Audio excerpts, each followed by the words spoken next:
I just grew up around motorcycles. It was just in my family. My dad had raced. He used to race the Isle of Man. So he raced, so I raced, so my brother raced. We were just that kind of family that was spent our Sundays racing motorbikes. If it was my dad, or if it was me, or if it was all of us together as a family, it's kind of just the way we grew up.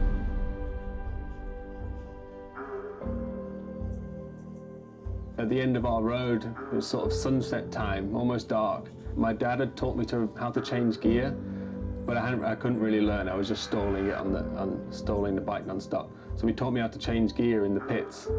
So we went to the motocross track, first ever race. He teaches me how to change gear, how to set off, how to use a clutch, gears, all in the pits of the race.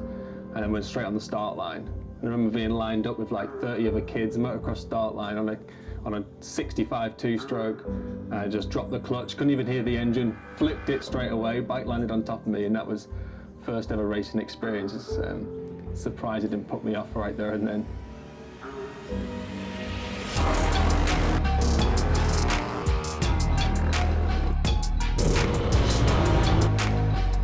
Obviously, as a racer, my ambition is always going to be to win and to put in the best performance that I can. But it's an unknown, and it's a season of development. It's a season of trying new things and trying to link the package together and create a good balance out of the Royal Enfield. And yeah, it's a work in progress. My ambition is to win, but it's a complete unknown. It's not an easy arena to put yourself in. You know, it's dangerous. It's high pressure. There's pressure from the outside looking in on you and expectations. So it's not exactly a comfortable place to be when racing. So you need to be determined and have a lot of self-belief, but also the people around you. You know, your team, your family, your loved ones around you. Their support definitely goes a long way.